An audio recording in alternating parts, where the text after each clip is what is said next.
May the 7th, 2022. Well, I thought I'd get back here. I've not covered much on the war in Ukraine lately, and thought I'd get back to kind of do an update on that. Plus, I'll probably put a few other topics toward the end of the video, so if you're more interested in those, you might go forward to the end. Yeah, it looks like that the situation has become kind of a stalemate there. We have a Ukrainian counterattack moving in the direction of Kharkiv. I guess that's how they pronounce it. And then in the other area, which to the south of that, the Russians are launching an attack. So I don't know, and it's kind of an interesting situation as to how it's going. It looks sort of like it's fairly static with some local counterattacks. The big focus has been on what's going on in Mariupol, which is really kind of a sideshow at this point. It looks like most of the civilians have been rescued from the steel plant, but there are still some left, as last I heard, and there's ongoing claims of ceasefire violations and so forth.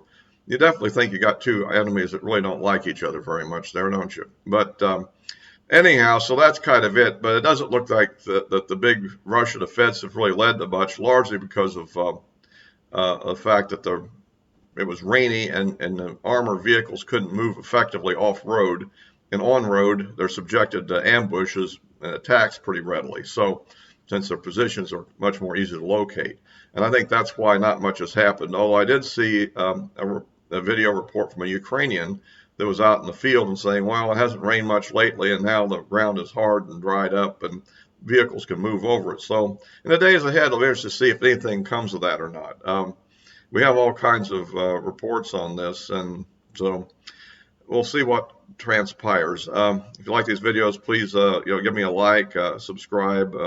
That'd be very helpful. Get the numbers up, and of course you can click the bell for notifications, and comments are appreciated. So yeah, and that's kind of going. It's kind of heading a little bit in the direction of some of the ideas I've put out in previous videos on this subject, of thinking that the Russians don't really have enough capability to actually conquer Ukraine. And on the other hand, the Ukrainians probably don't have enough capability to truly defeat the Russians and drive them out either. And of course, there's a real question of what would happen if that came close to happening, because there's a lot of capabilities Russia would have in reserve that haven't been deployed at this point. And that's where you get into really dangerous situations, as I pointed out previously. I think at this time it's time for the U.S. and the Western world to maybe rethink their policy a little bit. I still argue that we've basically won the war if we can terminate it pretty much in the present positions. If it continues, we don't know where it's going to. I mean, I still find it a little bit difficult to believe the Russians are simply going to accept defeat right on their borders like this. And particularly in this area, it's a totally different situation. And if it were to happen, it would definitely probably be part of a major governmental change inside of Russia. And I don't know that that's going to happen. If it does, well, I guess that's one solution. Although that could lead to its own form of trouble, like anarchy. That is what would really transpire inside of Russia. And and of course, we're a couple of days away from the May the 9th Russian Victory Day celebration, where potentially Putin will make some kind of a speech or announcement or do something. We don't know whether he's just going to. There's one theory out he'll just declare victory, although I don't know how you can do that in an ongoing war with a fairly aggressive opponent that's not giving up on its objective either. And of course, we're planning on sending billions and billions of dollars of weapons into Ukraine, which I think we ought to maybe think about that a little bit. For one thing, we're stripping our own inventories of javelins and things and stingers. We're really running low. Our supplies are running low, and if we do have another conflict, say the thing with China or something, or some other thing that pops up, we might be short of munitions, and it takes a while to build these things in the modern world with the way we subcontract and everything. So, and of course, with the defense budget not being proposed to be all that high, that may be a way that I guess they can fund things as a special funds for Ukraine, and then basically use them to rebuild the stockpiles of things we've already sent to Ukraine out of our inventories. And that's a possibility. But at the same time, do we really want to encourage Ukraine to continue to push further and further toward Russia? Remember, when you get much further past the lines where Russia holds now, and there are exceptions, you're getting into areas where the population really is pro-Russian, where people are really fighting for Russia in the so-called breakaway republics. Okay, and although we don't recognize them legally, these people are real, and so do we want them now to be massacred too? I don't know, maybe.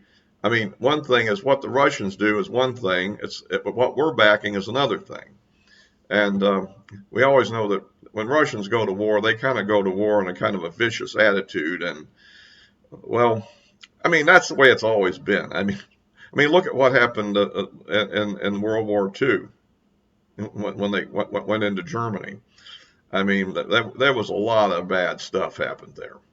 I mean, I saw some book years ago about Allied war crimes, and the overwhelming bulk of them were Russian. I mean, there's a few scattered events in the West, U.S. and British, random things that occurred because of individuals and so forth. But the main focus of anything systematic was Russian, even back then, or Soviet as it was then. But and look at this, the Slavic behavior, like Serbia and the Ukrainian Civil War. I mean, you had the same kind of stuff happening, right? So that's kind of what you expect to have happen if they get involved in something like this. So anyhow, I don't know. I think that the other issue I still raise is I don't think the nuclear weapon is totally off the table if Russia starts losing. It's off the table now because really they're not really losing right now. I think it's kind of a bloody stalemate. I think that the casualties are kind of pretty heavy on both sides at this point.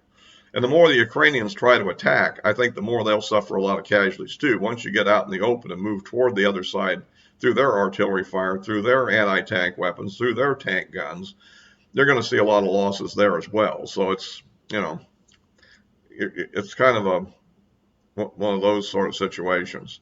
So we'll have to see how it develops. I do have an article I'm going to put in the link to it below about an interview that was conducted inside of Russia about attitudes there, because they were discussing, well, the casualties are coming back home now, and how people are reacting to it. And so far, it doesn't look to me like that the home front is turned against the government. They're really kind of more mad at us and mad at the Ukrainians than they are at their own government at this point. That could change, but it indicates that there may be new developments. One thing that Putin could realistically do, we don't know if he's going to, would be to actually move this up from a special military operation into the category of a war, and using all the activities that NATO and the United States have done as a predicate for that. And for instance, we had a variety of leaks in which we're taking credit that our intelligence is responsible for the sinking of their ships, the killing of their generals, and so forth. And probably that.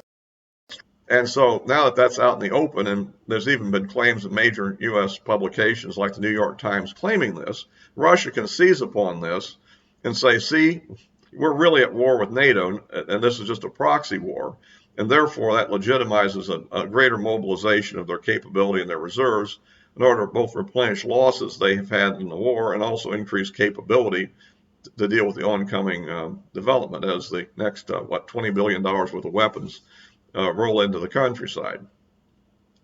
So at any rate, none of this is really helping the Ukrainian people themselves out too much at this point, given that we've pretty much got the Russians contained at the moment.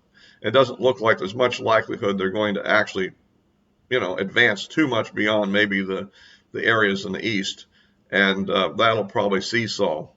At least it looks like at the present time. And so that's kind of that. I will move on to another topic, which is, of course, this whole issue of that I discussed in the last video of the leaked abortion ruling, or at least the draft of one.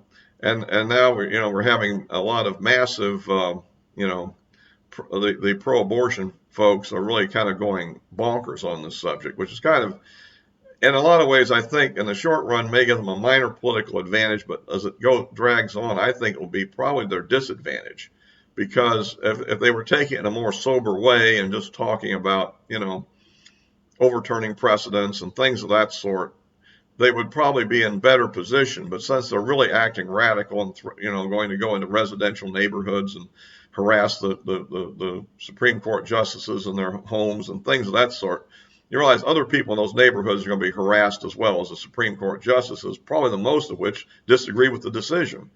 If you think about it, where those people live and what the politics of that area is. So I think this ultimately may backfire on the left for being so rambunctious. The idea of trying to disrupt church services at Catholic churches on Sunday and things on Mother's Day, that sort of thing. It just seems like this is really over the top, and I think that probably not going to work out so good in the long run for them. Any rate, we've kind of hit that in the previous discussion. The other thing that's kind of interesting that's come up has been the stress this has put on the whole transgender argument we've been faced with, because now, up to now we weren't supposed to say woman, we were supposed to say menstruating person and things of this sort. So now all of a sudden the word woman is back in vogue, which kind of has messed up their rhetorical stance a little bit, I think. I mean, they want to say that women have a right to choose their body and all that sort of thing, unless, of course, it's a COVID vaccine, I guess. But at any rate, you see what I mean? The rhetoric is kind of got confused. This is becoming very Orwellian, where one time you're at war with Eurasia, the next time you're at war with East Asia. It happens in mid-speech. That's kind of about the level of what we've got going on now. I think a science fiction writer from many years ago would probably never have predicted anything quite as kooky as this. They had a lot of bizarre scenarios, but I don't think this was one of them. Anyhow, I'll wrap this up for now and until next time. By the way, addresses of my social media accounts are below, and I do post these on Rumble as well. For the moment, as a backup channel, but if the following grows there, that's good too. We'll see how that develops. And until next time.